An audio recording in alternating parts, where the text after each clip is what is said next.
Full இந்த கை விரல் எதுவுமே வந்து 100% ஹோல்ட் பண்ண முடியாது. அப்படி பண்ணிட்டேன்னா திருப்பி எடுக்க முடியாது. அவர் எப்படி சார் சொன்னாரோ அந்த பெயின் இருக்கோ அதே மாதிரி உயிர் போகிற மாதிரி பெயின் இருக்கும். நான் வந்து காவேரி ஹாஸ்பிட்டலில் தான் ட்ரீட்மெண்ட் எடுத்தேன்.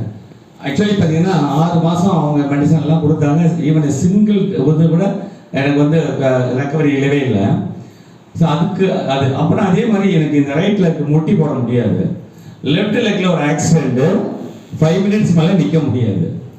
சுகர் இருக்கு, ப்ரெஷரு லோசர் 50 ப்ரெஷர் அது போட்டுட்ருக்கேன். ஜிம்மர் ஃபார் 2ன்னு சொல்லிட்டு இருக்கு, அது வந்து சுகர் போட்டுக்கிட்டு இருந்தேன். ஃபுல் மெடிசனோட தான் லைஃப் போயிட்டு இருந்துச்சுன்னு வச்சுக்கிங்களேன். வேர்டன் பற்றி கேள்விப்பட்டு நான் எப்போ ஆக்சுவலி கம்பெனி ஆரம்பித்த நெக்ஸ்ட் டே நான் மீட்டிங் போய் பார்த்துட்டு வந்த பிறகு ஸோ ஏதோ சம்திங் இருக்குது. இந்த கொரோனாவுக்கு அப்புறம் இவ்வளோ பெரிய ஒரு மீட்டிங் வந்து நடத்துகிறாங்கன்னா அது பெரிய விஷயம்.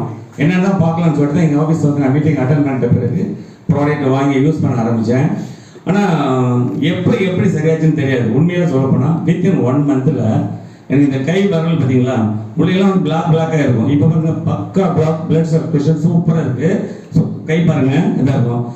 நான் இது வந்து ரொம்ப எப்பெல்லாம் கஷ்டப்பட்டுருக்கேன்னா குளிக்கிறப்ப முதுகெல்லாம் தேய்க்கவே முடியாது. இப்படியே கை போகவே போகாது. இப்போ போது பார்த்தீங்களா சூப்பராக போய் வெள்ளங்களும் பண்ண முடியும். அப்போ பண்ணவே முடியாது. நான் முழு பக்கமே சோப் போட மாட்டேன். அந்த மாதிரி இருந்த மாதிரி அந்த விஷயம் வித்தின் 1 மந்தில் சரியாயிடுச்சு. முட்டி வந்து இந்த முட்டி வலியும் எனக்கு போயிடுச்சு. அது வந்து நான் கிறிஸ்டியன், சர்ச்சில் முட்டி போட முடியாது. நாங்கள் முட்டி போட்டு காமிச்சிருக்கேன். ஆனால் இப்போ அவங்க முட்டி போட்டு காமிக்கிற பாருங்க.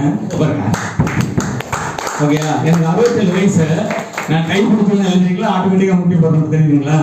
ஓகே, அதே மாதிரி சுகருக்கு ப்ரெஷருக்கு எனக்கு 10 மணிக்கு மாத்திரை போடலை. 450 பயங்கரமாக தலைவலிக்க ஆரம்பிச்சிடும். சத்தியமாக வலிக்கல.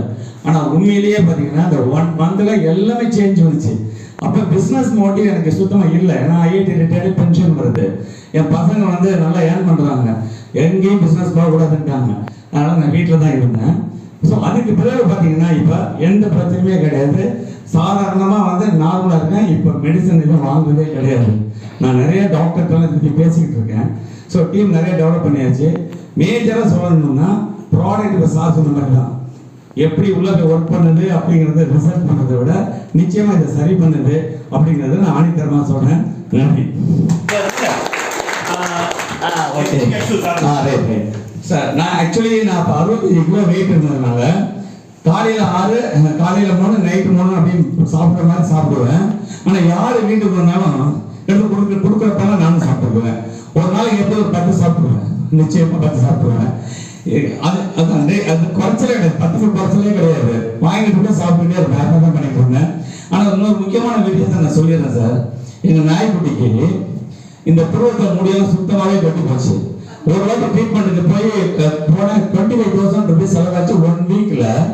ஆனால் 1 வீக்கில் 25,000 செலவான பிறகு பெரிய புண்ணாயிடுச்சு.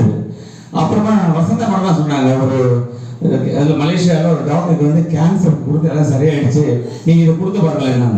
நான் டெய்லி என்ன சொல்றது, நைட்டில் வந்து ஓப்பன் பண்ணிவிட்டு தேங்காய் எண்ணெயில் அப்படியே ஒரு நல்லா இது மிக்ஸ் பண்ணிவிட்டு அங்கே போட்டு விட்டுட்டு ஒரு டெய்லி ஒரு 3 கேப்சூல் ஆகுது அதுக்கு சாப்பிட கொடுத்துருவேன்.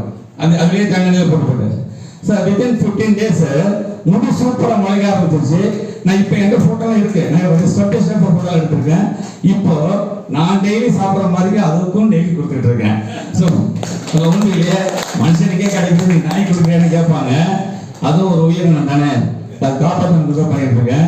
ஸோ ஆனால் இப்போ உண்மையில சொல்ல போனால் எல்லாருக்கும் கொடுக்கும்போது நான் கொடுத்துட்டே இருக்கிறதுனால எனக்கு அது லிமிட்லாம் கிடையாது சார். வாங்கிட்டு இருக்கேன், ஏன் பண்ணுறேன், அதெல்லாம் கொடுத்து